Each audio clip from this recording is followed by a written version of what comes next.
ماہنامہ سلطان الفقر لاہور جون 2023 کا یہ مضمون خود احتسابی جو کہ تحریر کردہ ہے مسز انیلا یاسین سروری قادری کا، اور میں ہوں حافظ حماد الرحمن سروری قادری۔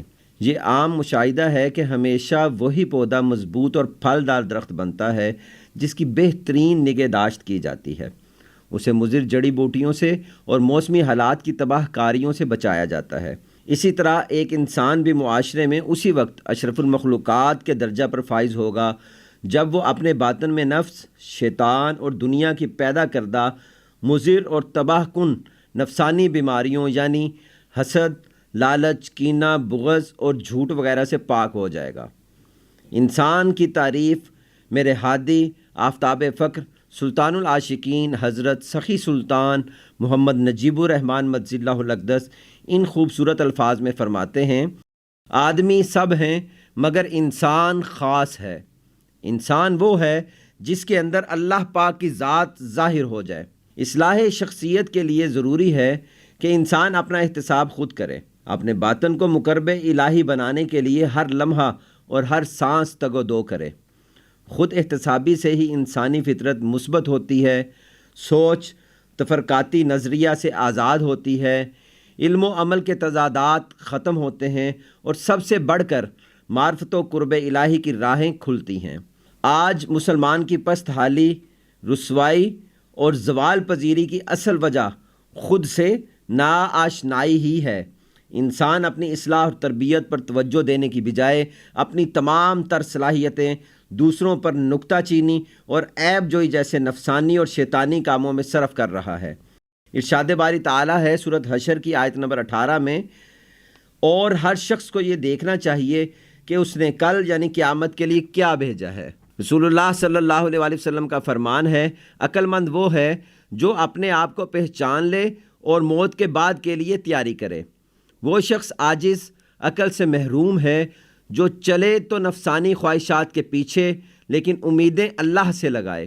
رہبر انسانیت مرشد کامل اکمل سلطان العاشقین حضرت سخی سلطان محمد نجیب الرحمن مجزی اللہ الاقدس فرماتے ہیں، اللہ کا بندہ کسی میں نقص نہیں نکالتا اور نہ کسی کو برا سمجھتا ہے، وہ صرف اپنے اندر دیکھتا ہے۔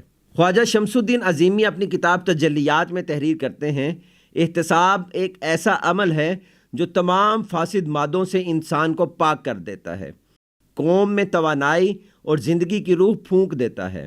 خود اپنی ذات سے نیک اور بد اعمال کا حساب لینا اور اپنے نفس سے باز پرس کرنا احتساب ہے۔ دین اسلام میں خود احتسابی کو کلیدی اہمیت حاصل ہے۔ امت محمدیہ پر فرض ہے کہ اس کا ہر فرد خود اپنے اندر غور و فکر کرے، اپنے باطن کو ٹٹولے اور اپنی ایسی عادات جو کہ شرعی طور پر ناپسندیدہ ہیں ان سے نجات حاصل کرنے کے لیے ہر دم مصروف عمل رہے۔ جب کوئی بھلائی یا نیکی کرے تو تکبر کرنے کی بجائے عاجزی کے ساتھ اللہ پاک کی حمد و ثنا بیان کرتے ہوئے شکر بجا لائے، اور جب اپنے اندر نفسانی بیماریوں کو پائے تو توبہ کی روش اختیار کرے، کیونکہ ابتدائی نفس کا اخلاق رذیلہ ہوتا ہے۔ اسے شرک کی علائشوں سے پاک کرنے کے لیے اس کا احتساب کرنا ابدی کامیابی کا ذریعہ ہے، جیسا کہ سورۃ اعلیٰ کی آیت نمبر 14 میں ارشاد باری تعالیٰ ہے، بے شک اس نے فلاح پائی جو نفس کی برائیوں سے پاک ہو گیا۔ سیدنا حضرت عمر فاروق رضی اللہ تعالیٰ عنہ فرماتے ہیں، حساب شروع ہونے سے پہلے خود اپنا احتساب کر لو، تم اپنا وزن کر لو اس سے پہلے کہ تمہارا وزن کیا جائے، اور بڑی پیشی کے لیے تیار رہو۔ یاد رکھیں، خود احتسابی کرنے والا شخص ہی اپنی شخصیت کو رضائے الہی کے مطابق سنوارنے میں کامیاب ہوتا ہے، کیونکہ ایسا شخص ہمہ وقت اپنی ذات کی خامیاں تلاش کرنے کے ساتھ ساتھ انہیں دور کرنے کی کوشش میں مجاہدات کرتا رہتا ہے، اور اللہ تعالیٰ کے لیے مسلسل جد و جہد کرنا بڑی خوشبختی اور سعادت کی بات ہے۔ اس طرح خود احتسابی کا عمل گناہوں سے بچنے، توبہ کی توفیق ملنے، قلب کو غیر ما سوا اللہ سے پاک کرنے اور قرب الہی کا سبب بنتا ہے۔ روایت ہے کہ ایک مرتبہ حضرت بایزید بسطامی رحمۃ اللہ علیہ کے پاس ایک شخص آیا اور عرض کرنے لگا، مجھے اسم اعظم بتا دے۔ میں نے سنا ہے جس کے پاس اسم اعظم ہوتا ہے مشرق سے مغرب تک اس کا ہی تصرف ہوتا ہے۔ غور طلب بات ہے کہ وہ اسم اعظم کیا ہے؟ آپ رحمۃ اللہ علیہ نے فرمایا، اسم اعظم کی کوئی مخصوص حد نہیں، بے شک اپنے قلب کو اللہ کی وحدانیت کے لیے ہر شے سے خالی کر دینا ہی اسم اعظم ہے۔ جب تم یہ کام کر لو گے تو جس اسم کے ورد سے تم چاہو مشرق و مغرب کی سیر کر سکتے ہو، یعنی جب اپنے دل کو اللہ تعالیٰ کے لیے خالی کر لیا جائے تو پھر ہر اسم ہی اسم اعظم ہو جاتا ہے۔ انسانی قلب اپنے اندر تجلیات انوار ذات کو منکشف کرنے کا آلہ بھی ہے اور شیطانی علائشوں کی اماج گاہ بھی۔ یہ نفسانی اور شیطانی علائشوں کی اماج گاہ اسی وقت بنتا ہے جب انسان ذکر الہی اور اطاعت الہی سے منہ موڑ کر اپنے نفس کی حالت سے لاپرواہ اور بے فکر ہو جاتا ہے۔ انسان کی یہی لاپرواہی اور غفلت ابلیس کا ہتھیار ہوتی ہے جس سے وہ استعمال کرنا شروع کر دیتا ہے۔ ابتدا میں تو ابلیس ایسے غافل انسان کو ہیلا سازی اور سہل پسندی کی طرف راغب کرتا ہے، اور جب انسان مکمل طور پر اس کے قابو میں آ جاتا ہے تو اسے گمراہی کی روش اختیار کرنے پر آمادہ کر لیتا ہے۔ یوں پھر ایک کے بعد دوسری، دوسرے کے بعد تیسری، اور پھر پے در پے اللہ پاک کی نافرمانیوں کا نہ تھمنے والا سلسلہ جاری ہو جاتا ہے۔ ابلیس کیسے انسانی قلب کو اپنے حصار میں لیتا ہے، اس کے متعلق میرے ہادی رہبر انسانیت سلطان العاشقین حضرت سخی سلطان محمد نجیب الرحمن مجد اللہ الاقدس فقر و تصوف پر اپنی نایاب تصنیف مبارکہ شمس الفقراء میں تحریر فرماتے ہیں۔ قلب میں دو دروازے ہیں، ایک اوپر ایک نیچے۔ اوپر کا دروازہ جسم سے متصل ہے اور نیچے کا روح سے۔ خناس یعنی شیطان ان دو دروازوں کے ارد گرد مکڑی کا جالا سا بن کر رہتا ہے اور وساوس کو اژدہے کی صورت دل میں پھونکتا رہتا ہے۔ خناس کی صورت اژدہے کی مانند ہوتی ہے، اس کی دم پر زہریلے کانٹے ہوتے ہیں جس سے وہ دل کو مسموم کرتا رہتا ہے اور دل میں سیاہی پیدا کرتا ہے۔ حضرت ابو سعید الخراز رحمۃ اللہ علیہ فرماتے ہیں، آگاہ ہو جاؤ، دل کا معاملہ انفرادی طور پر سر کی تجدید ہے، یعنی اس حال کو بہتر کرنا جو اسے میسر ہے، اور یہ دل کا ہمہ وقت اس کی حفاظت کرتے ہوئے صدق دل کے ساتھ وقت اور حال کی طرف توجہ کیے بغیر اس کیفیت کو ملاحظہ کرتے رہنا ہے تاکہ تجدید کا یہ عمل جاری رہے۔ یعنی قلب کے معاملات میں ہمہ وقت تجدید اور بہتری ضروری ہے۔ ایسا ہرگز نہیں ہونا چاہیے کہ ایک وقت یا حال میں بھلائی اختیار کرنے کے بعد یہ سوچ کر قلب کی حالت سے غفلت برتی جائے کہ اب میرا باطن مکمل درست ہو گیا ہے اور مجھے احتساب کی ضرورت نہیں ہے۔ مومن کی تو یہ صفت ہے کہ وہ ہر لمحہ اپنے نفس، سوچ اور عمل کا احتساب کرتا رہتا ہے اور ہر حال میں اللہ پاک کی بارگاہ میں عجز و انکسار سے رجوع کرتا رہتا ہے اور کبھی اس کی رحمت سے مایوس اور نا امید نہیں ہوتا۔ خود احتسابی سے حاصل ہونے والے ثمرات میں سب سے اہم ثمر یہ ہے کہ انسان کو اپنے نفس کی پہچان نصیب ہو جاتی ہے۔ حدیث نبوی صلی اللہ علیہ وآلہ وسلم ہے، جس نے اپنے نفس کو پہچان لیا بے شک اس نے اپنے رب کو پہچان لیا۔ سورہ نازعات میں ارشاد باری تعالیٰ ہے، جس نے اپنے نفس کو خواہشات نفس کی پیروی سے روکا تو ایسے شخص کا ٹھکانہ جنت ماوا ہے۔ حضرت عمر فاروق رضی اللہ تعالیٰ عنہ سے ایک حدیث مبارکہ روایت ہے، سنن ترمذی میں یہ حدیث مبارکہ ہے۔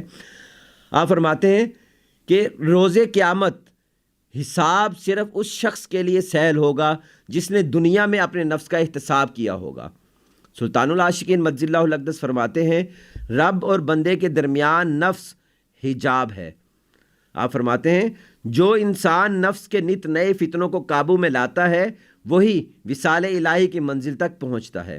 مولانا جلال الدین رومی رحمۃ اللہ علیہ فرماتے ہیں، یاد رکھو اپنے نفس کی حقیقت کا علم انسان کو خدا کی معرفت تک پہنچاتا ہے۔ اصلاح باطن کی بنیاد سوچ، نفس اور عمل تینوں کا درجہ بدرجہ احتساب ہے، اور ان عناصر کا احتساب ہی فرد واحد کی شخصیت میں نکھار پیدا کرتا ہے۔ سوچ نفس کو ابھارتی ہے اور نفس عمل کا مرتکب ہوتا ہے۔ سوچ ہی وہ معلم ہے جو نفس کو ہر طرح کے عمل کی ترغیب دیتی ہے۔ چونکہ ابتدا سوچ سے ہوتی ہے اس لیے اس کا احتساب اولین فرض ہے۔ میرے ہادی شان فقر سلطان العاشقین حضرت سخی سلطان محمد نجیب الرحمن مجد اللہ الاقدس فرماتے ہیں کہ انسان کے پاس اصل طاقت سوچ ہے موجودہ دور میں خود احتسابی کی طرف توجہ نہ ہونے کی اصل وجہ دین حنیف کی ظاہری صورت کو قبول کر لینا اور باطن کو فراموش کر دینا ہے۔ انسان کی اصل بد نصیبی بھی یہی ہے کہ وہ اپنی ذات میں غور و فکر نہیں کرتا، جیسا کہ ارشاد باری تعالیٰ ہے، ہم تو شارک سے بھی قریب ہیں لیکن تم غور نہیں کرتے۔ مسلمانوں کی بڑی بد نصیبی یہ ہے کہ انہوں نے اپنی زندگی کی کامیابی کا معیار صرف قرآن اور حدیث کا ظاہری علم حاصل کرنا اور جنت و حوروں کے حصول کو سمجھ لیا ہے۔ ان امور کے حصول کے لیے وہ علماء ظاہر کی طرف رجوع کر لیتے ہیں جو خود بھی حقیقت کی کنہا سے بے خبر ہیں۔ اپنے باطن کی درستی، روح کی پاکیزگی اور رضائے الہی کو سمجھنے اور پانے کے لیے کسی مرد مومن مرشد کامل اکمل کی بارگاہ میں حاضر ہونے کی کوشش نہیں کرتے اور نہ ہی اپنے باطن کو سنوارنا ضروری سمجھتے ہیں۔ یاد رکھیں، ظاہری عبادات سے ثواب تو ملتا ہے، لیکن عرفان نفس، مجلس محمدی صلی اللہ علیہ وسلم کی حضوری اور قرب و دیدار حق تعالیٰ کی نعمت مرشد کامل اکمل کی صحبت و دیدار کے بغیر ہرگز حاصل نہیں ہو سکتی۔ علماء ظاہر کا مسئلہ یہ ہے کہ محبوبین الہی اور فقراء کاملین کی صحبت سے مستفید ہو کر نہ تو خود اپنا تزکیہ نفس کروانا ضروری سمجھتے ہیں اور نہ ہی اپنے پیروکاروں کو اس کی ترغیب دیتے ہیں۔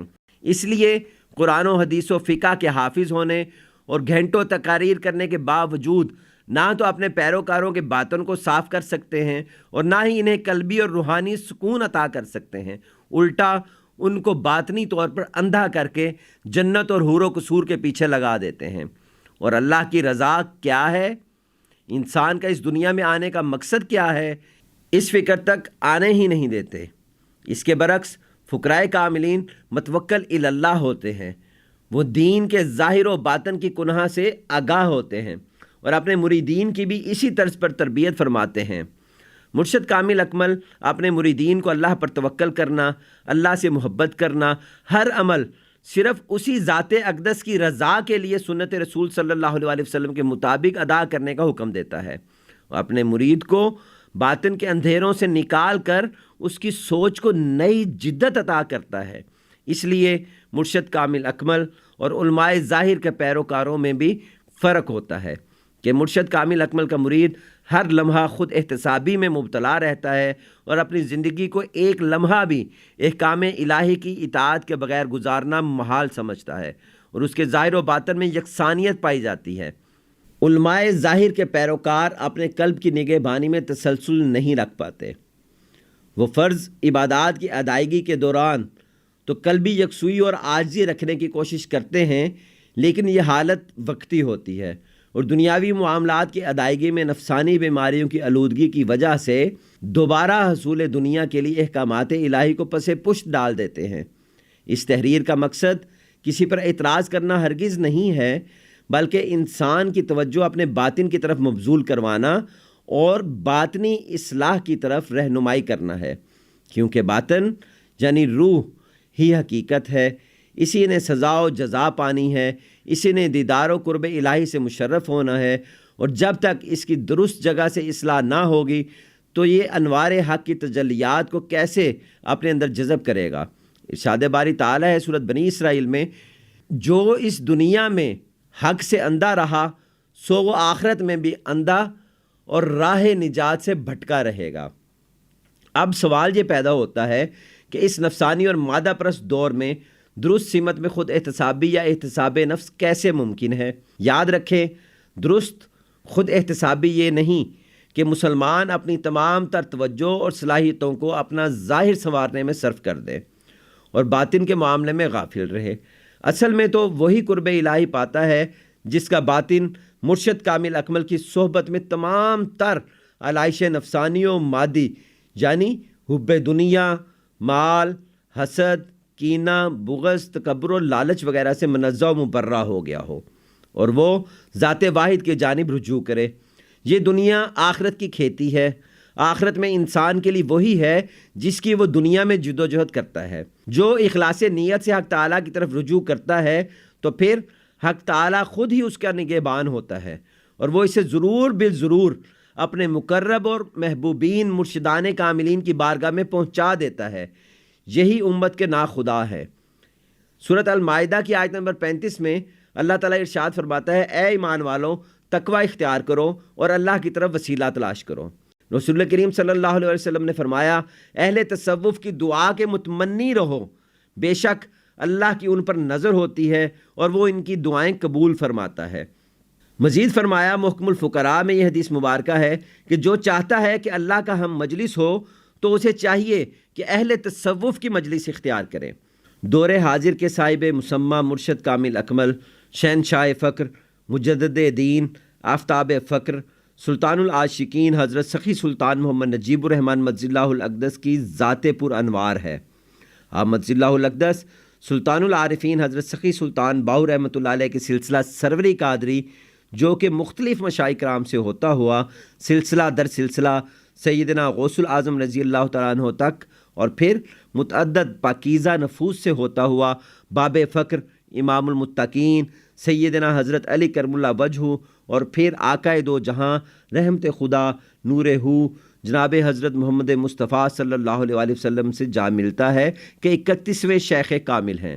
آپ مجزی اللہ الاقدس سنت رسول پر عمل پیرا ہوتے ہوئے بحکم اللہ اور رسول صلی اللہ علیہ وآلہ وسلم مخلوق خدا کی ظاہری اور باطنی تربیت آقا پاک صلی اللہ علیہ وآلہ وسلم کے اقوال و اطوار کے مطابق فرماتے ہیں۔ سورۃ الاحزاب کی آیت نمبر 41 میں اللہ تعالیٰ ارشاد فرماتا ہے، اے ایمان والو تم کثرت سے اس میں اللہ کا ذکر کیا کرو۔ حضور علیہ الصلوۃ والسلام کا فرمان مبارک ہے، ہر چیز کے لیے سیکل یعنی صفائی کرنے والی چیز ہے، اور دل کی سیکل اس میں اللہ ذات کا ذکر ہے۔ سلطان العاشقین حضرت سخی سلطان محمد نجیب الرحمن مجزی اللہ الاقدس روئے زمین پر وہ واحد ہستی ہیں جو احتساب نفس اور اصلاح باطن کے لیے اپنے مریدین کو بیعت کے پہلے روز ہی ذکر و تصور اسم اللہ ذات اور مشق مرکوم وجودیہ عطا فرما کر قرب الہی کی راہ پر گامزن فرما دیتے ہیں۔ اس مادہ پرستی کے دور میں جہاں انسانی جد و جہد صرف حصول ظاہر تک محدود ہے، سلطان العاشقین مجزی اللہ الاقدس اپنے نگاہ کامل کے فیض اور ذکر و تصور اسم اللہ ذات کی برکت سے ہزاروں متلاشیان حق کے قلوب کو نہ صرف عشق حقیقی سے مالا مال فرما رہے ہیں، بلکہ ان کا تزکیہ نفس کرنے کے بعد انہیں مجلس محمدی صلی اللہ علیہ وآلہ وسلم کی دائمی حضوری اور دیدار الہی کے روحانی مراتب تک پہنچا رہے ہیں۔ مردہ قلوب کو حیات نو بخشنا اور ان کا تعلق اللہ پاک سے استوار کرنا سلطان العاشقین مجزی اللہ الاقدس کی شان فقر کا منہ بولتا ثبوت ہے۔ عوام الناس کو دعوت خاص ہے کہ وہ دنیوی اور اخروی کامیابی اور نور بصیرت کے حصول کے لیے سلطان العاشقین حضرت سخی سلطان محمد نجیب الرحمن مجزی اللہ الاقدس کی صحبت اور ذکر و تصور اسم اللہ ذات سے درست خود احتسابی کی روش اختیار کریں۔ وما علینا الا البلاغ المبین۔